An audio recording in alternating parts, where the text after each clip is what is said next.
Hey guys, we renovated this lawn a year and a half ago, something like that, 2 years maybe, and it all came through beautiful and it did really well, but then there was an issue with watering and it started to suffer, and it started to suffer on this bottom edge, but also because of the trees and the roots are coming this way. All the way around it's absolutely fine, but here you could see like browny black, matted, just dead, lifeless grass. So what we've done, we've just run over with the scarifier, the Stihl RL540. I've gone over 3 times, so we've got nice, fresh soil, nicely exposed. And this is what we've raked off. 1, 2, 3 piles. And then we're going to chuck a bit of seed on, and we're going to put a bit of compost on over the top. This is Hurrell's Premium Racecourse HRC1.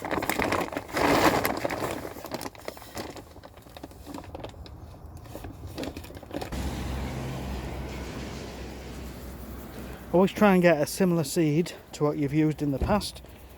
If you're not sure, just go for a general amenity seed, and that will blend in with a lot of grasses. So we've got a decent cover in there. Now there's a few ways of doing it. We want the seeds locked in, we want them pressed in.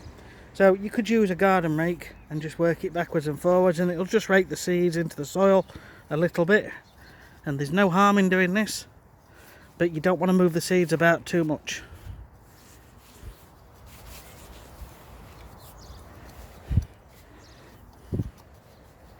Now finally, it's always worth covering the seeds, either with some topsoil or multi-purpose compost. This compost is field number 4 from fieldcompost.co.uk.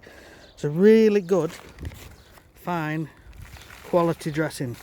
So you can throw it on, you can put it in a pile and rake it about, or you can use a compost roller. So we just fill that up and we push it over the lawn.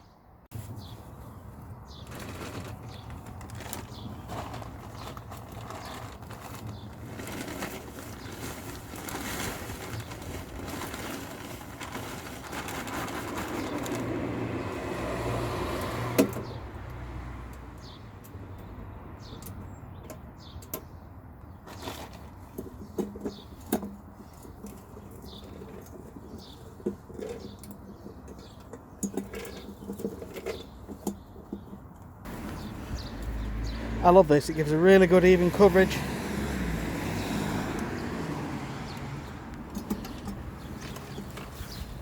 Look at that nice thing covering over the whole section in seconds. And the final step, once we've covered it all, we did a few little patches along the edge by hand, just with a handful, and just doing that over the top so it falls to a nice thin layer. Then we got the brush and just brushed the grass. But where it's completely bare, we didn't brush, because it will move the seeds around, and we don't want that. So when there was clumps on top of the grass, we just used the brush to knock it off of the top of the grass. Overall, now the main key is water, water, water, water, water. This has to be watered regular. You've got to keep it damp until it's all come through, which could be 2 weeks, it could be 3 weeks. But just come out, give it a little light, very light dusting down with water, just a general mist coming down, nothing too heavy, because it will wash the seeds away, especially on a slope. So if you've got any questions, comments, please leave them down below, and we'll catch you guys on the next one. Right, here we are. This is about 2 weeks after it was all seeded. It's starting to come through now with all this nice weather, and even though it's a little bit thin, that will thicken up with regular mowing and just keeping up with watering. So all good, all happy. Happy customer, that's what we want, happy customers. So please follow the tips. If you've enjoyed this video, please give us a thumbs up, and please consider subscribing if you want to. Thanks a lot.